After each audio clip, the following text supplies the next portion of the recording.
O sabi mga kababayan sa balita ngayon sa Daily Tribune, yung Pilipinas, US at saka Japan, sabay-sabay na po sila na magdi-deploy ng kanilang mga Coast Guards dito po sa West Philippine Sea. So ito na po yung iniintay natin.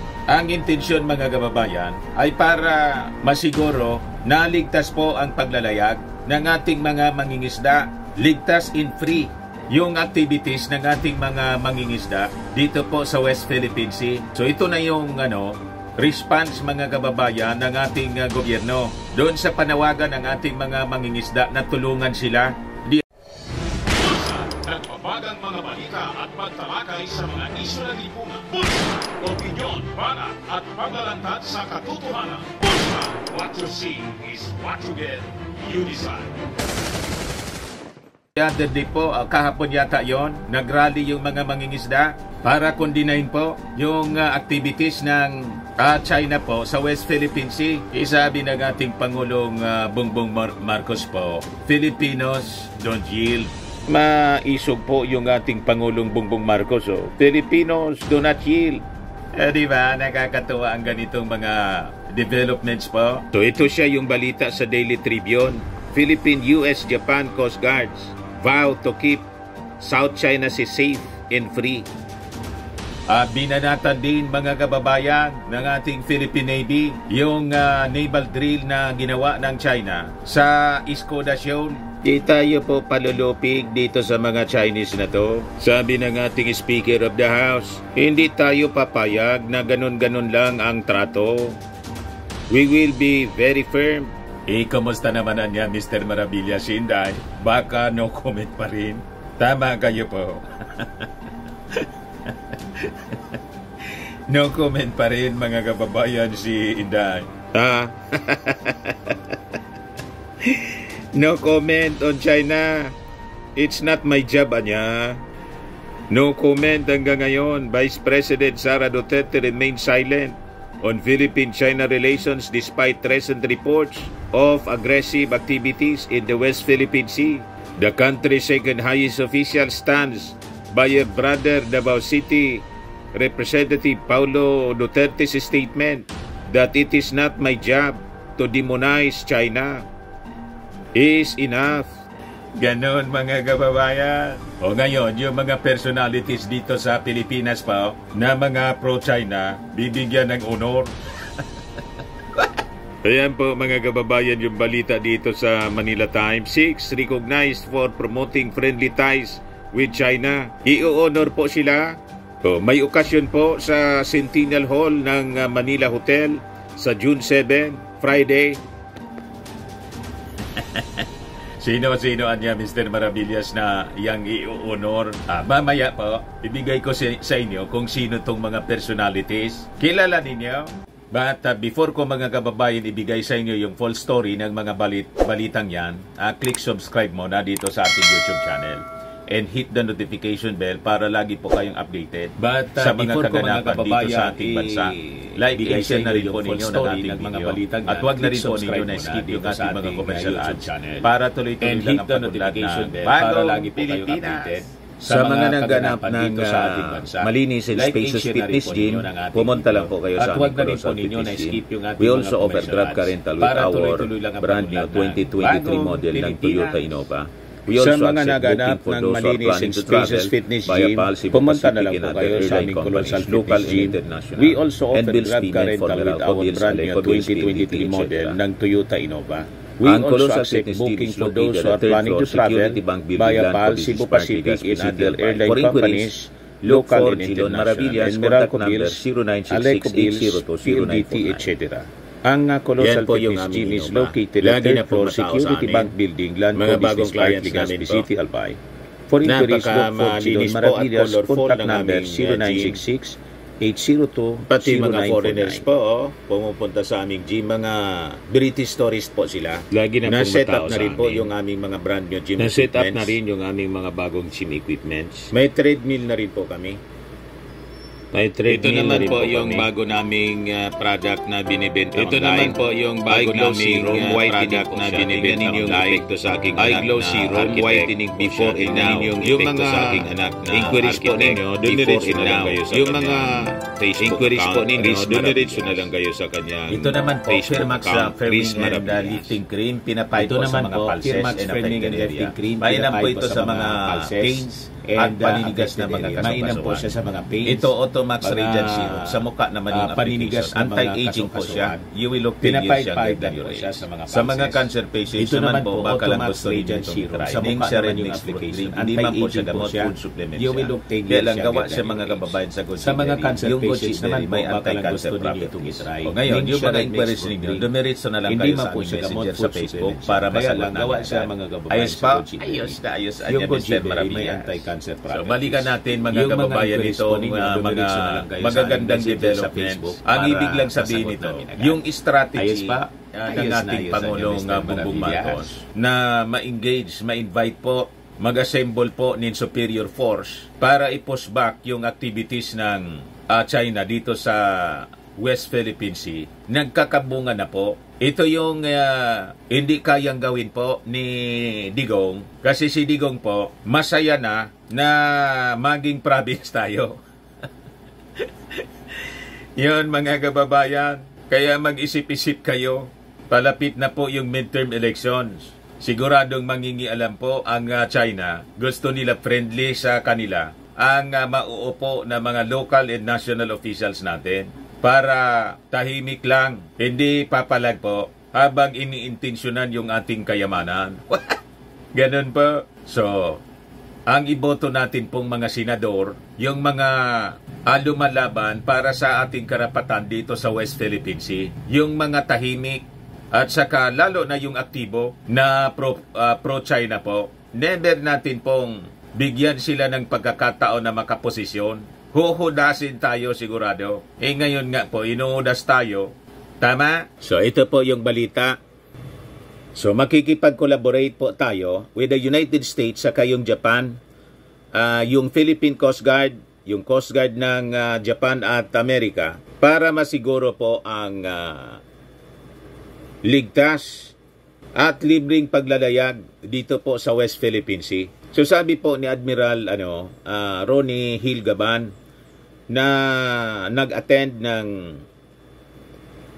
Shangri-La Dialogue. Siya po yung commandant ng ating Philippine Coast Guard. Itong collaboration is intended to deploy yung mga barko para ma-enhance po yung protection ng ating mga Filipino fishermen. So sabi niya, I advocate for increased presence in the high seas. While we will play our part, we also rely on our support, in your support pala, sa kanyang mensahe doon, to uphold the rules-based order na napaka-importanting papel ng ating Coast Guard. Ngayon, regarding the support from Japan, the Japanese Coast Guard po commended the Philippine Coast Guard principled stance and proposed increasing personnel exchanges to strengthen cooperation in maritime law enforcement and upholding the rule of law. Madaling sabi po, nang manawagan po si Admiral Gabandon sa kapwa niya, mga opisyal ng Coast Guard, ng Japan at Amerika, automatic yung naging response, mga kababayan. Padala niya kami ng mga tao, ng mga barko, o di ba, napakaganda po, para niya tulungan kayo na i-maintain yung peace and yung freedom of navigation in the high seas. So ito po yung ihaharap natin po. Kasi kung tayo lang, hindi natin kaya, maliit yung ating, mahina yung ating naval assets.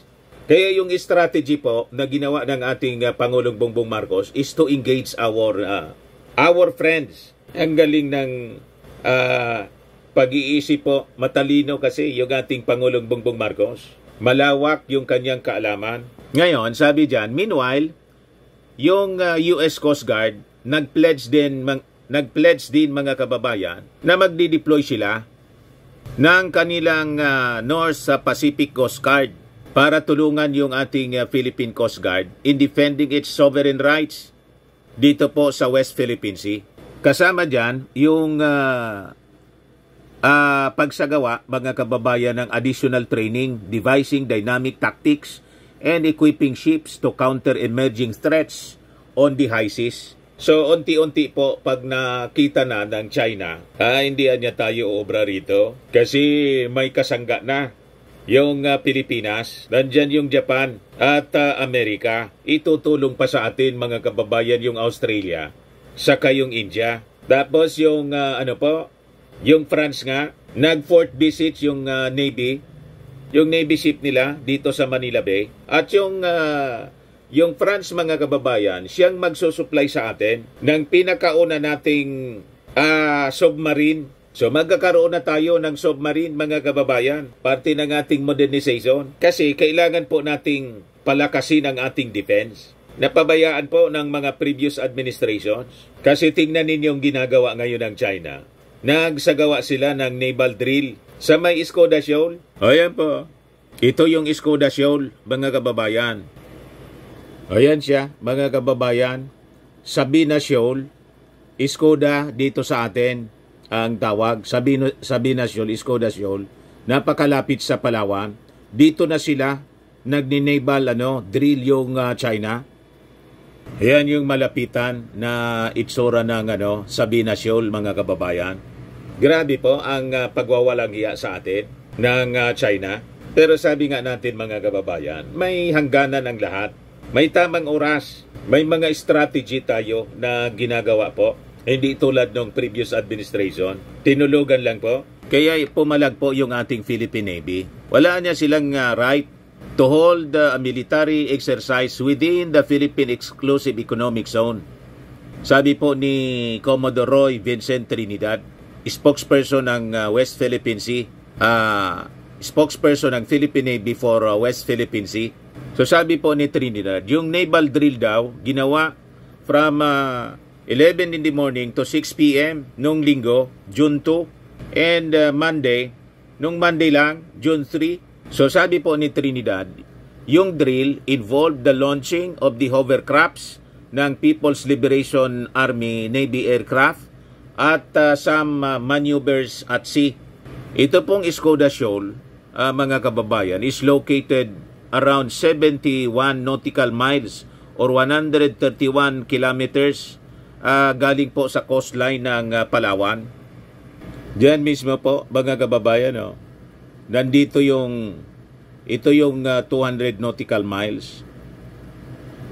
Dito na mismo, 75 nautical miles away, mga kababayan, from the coastline mismo ng Palawan.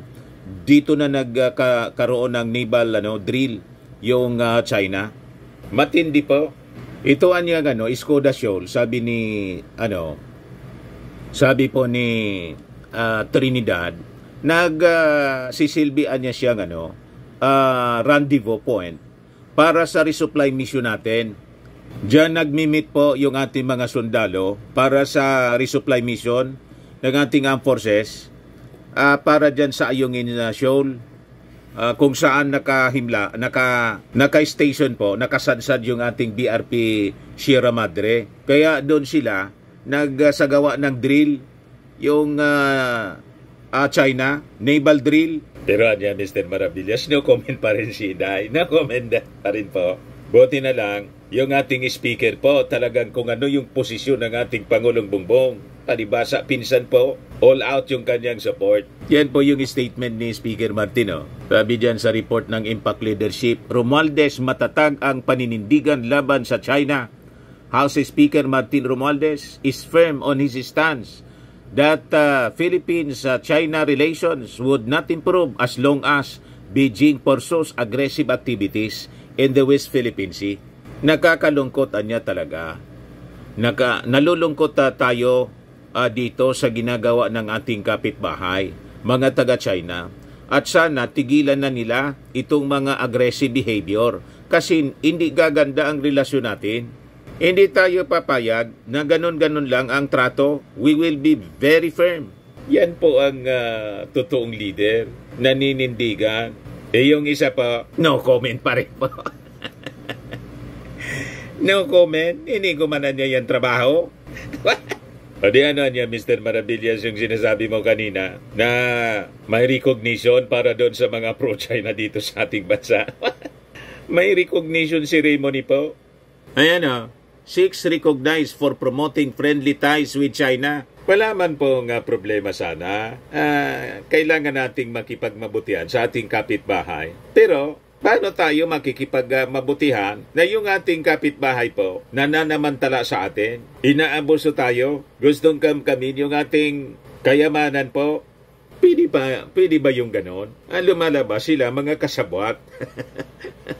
Tama? Sino niya yan, Mr. Maravillas, na mga kasabwat?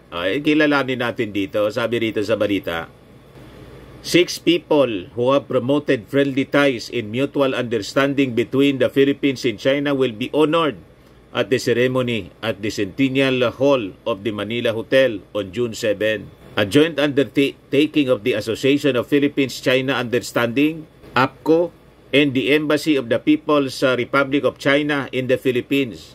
The award for promoting Philippine-China understanding is a recognition of the efforts of Filipino citizens dedicated to fostering amity, friendship, and mutual understanding between the Philippines and China. Ayan po, mga kababayan. Kaya naman pala, si Manuel Mamba, gobernador ng Cagayan Province, yung isa dito. Yung iba pa, mga Chinese pala to kasi. Larry Tan, Villarreal businessman, philanthropist and founding President of the Philippine Soong Ching Ling Foundation. So, kilalanin natin itong mga galamay nila rito. Si Gabi Lopez, pioneering member of PCU, who served as its president. Si Ching Tam Kua, literary writer and pioneering member ng APCO. Yan mga strategy nila, mga kakampi nila, mga kababayan. Ino-honor nila. Benito Tichico, President to China for Trade, Investment and Tourism. Tapos ito si Lily Tan Lim, teacher, journalist, civic and sports leader. Ayan po ang style nila. Sabi ko nga, wala mang problema sana makipagbarkada. Basta tigilan nila yung pagsasamantala. Pero makikipagbarkada para tayo abusuhin po, hindi tayo papalag, para hindi tayo pumalag sa kanilang mga pagtitake advantage sa atin, masama ang ganon po. Sa bagay, ganon ang strategy po nila. Dapat tayo mga Filipino magising. Hindi po maaari ang ganon. Dapat, kung makikipagbarkada sila, they have to recognize our legal rights. Tama pa, mga kababayan? Ayan man lang po ang ating short video ngayon. Ako po si Dante Maravillas. Bye-bye. God bless.